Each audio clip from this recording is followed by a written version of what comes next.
মনে করো যে বেশি অসুবিধা করার ইনারা এখনো আসেন নাই, আসবেন ইনশাআল্লাহ। আজকের মাহফিলের প্রধান লোক রে আমার পূর্বে আলোচনা করেছেন অত্র এলাকার তো অনেক বড় জালসা এটা আন্দোলনের একজন নির্ভীক সৈনিক, আপনাদের এই এলাকার প্রিয় মানুষ, প্রিয়জন সকলের কাছেই যিনি অত্যন্ত ভালোবাসার মানুষ, দীর্ঘদিনের সাথী আপনাদের সাবেক মুজাদ্দিদ তারাবাড়িয়া দাখিল মাদ্রাসা সম্মানিত মুজাদ্দিদ হযরতুল্লাহ আলহাজ মাওলানা মুজাদ্দিদুল হক সাহেব আতা আল্লাহু উমরুহু ওয়া বারাকাল্লাহু ফি হায়াতি। সকলে বলুন আমিন। আলোচনা করেছেন আমাদের অত্যন্ত প্রিয়জন এবং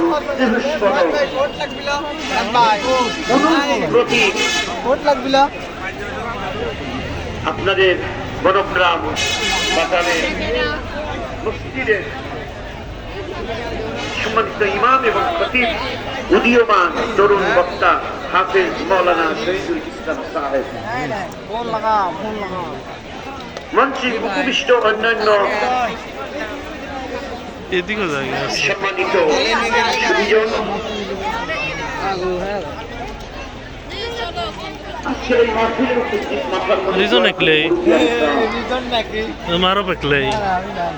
তোমরা আমাকে রাহাই দিতে চাইছিল তেল ফুরায় গাড়ির বিশ্বের আলোড়ন সৃষ্টি করা আন্দোলনের নির্ভীক সৈনিক, বাংলাদেশের উজ্জ্বলতম ভবিষ্যৎ সহ উদীয়মান তরুণ যুবকেরা, পর্দার অন্তরালে সম্মানিতা, সরলা, অবলা,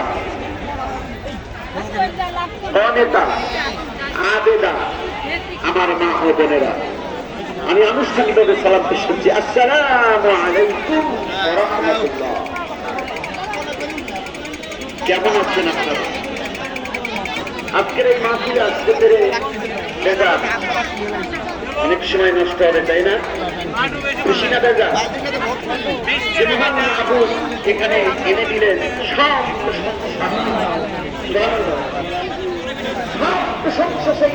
আরা যাও না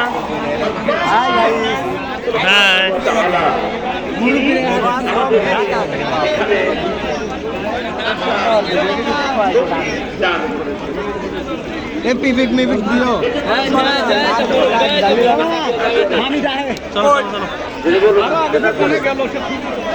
সকলে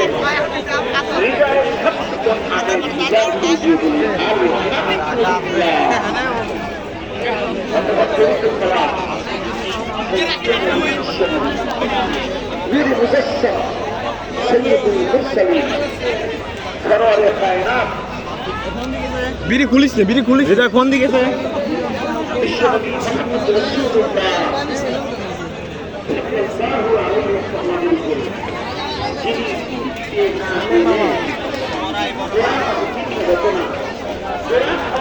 না হলে আমরাও হৃদয়ে যেতাম না। সেই বিশ্বনবী নবীর উপর দরুদ ও সালাম সকলে বলি সাল্লাল্লাহু আলাইহি মেলা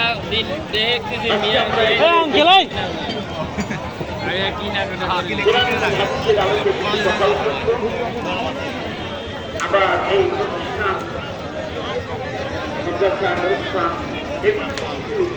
দান করবো, প্রতিষ্ঠানে চলবে, আসেন আসেন ও সামনে কাজ হবে, চলবে, চলবে, আমরাও করতে পারবো।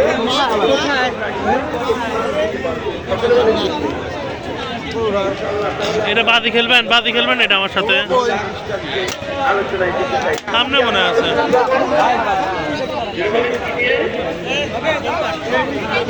ওই দিক দিয়ে বাড়াইছে মনে হয়, চলেন সামনে যাই, ওই মূর্তি বাড়াই যায়।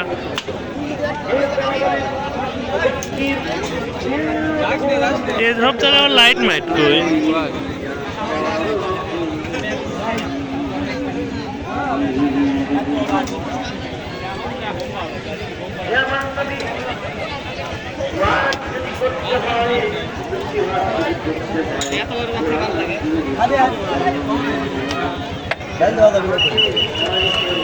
অল্প না এখন লাগে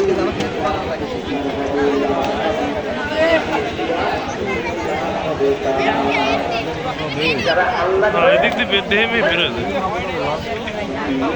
কি খাবেন?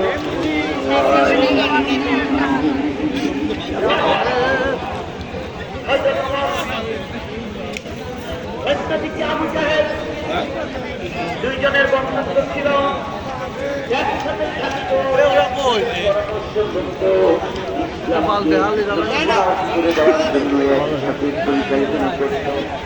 বিশ্বনবীকে কষ্ট দেওয়ার জন্য কিন্তু পুরো এদিকে গেলে সামনে পাওয়া যাবে না।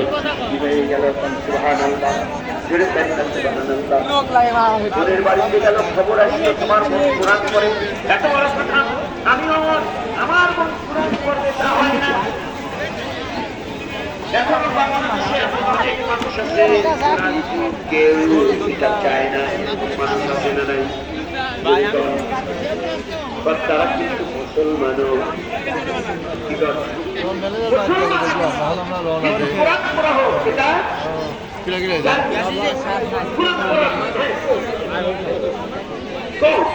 বিশেষ করে শিকারা তারা চায় না, বলেন ঠিক কিনা? তাদের কাছে কোরআনের কথা ভালো লাগছে না, কোরআনের কথা শুনলে গাও হয়তো তোমার গেলেন, দেখলেন সবকিছু উপলব্ধি করলেন, কোনকে মতো মারতে শুরু করলেন, কোন পর্যায়ে বললেন ভাই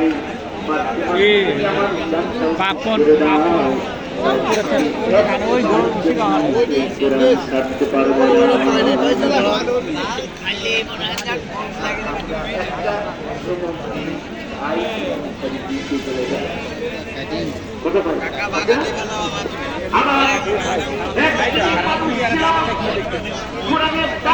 হচ্ছে মসজিদে বসে ফোন দিয়েছে থানায়, হ্যালো সাহেব কই গেলেন, তাড়াতাড়ি কি হয়েছে,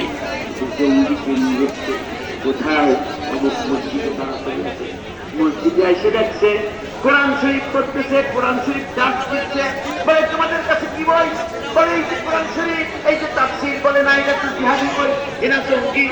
এরপরে তারা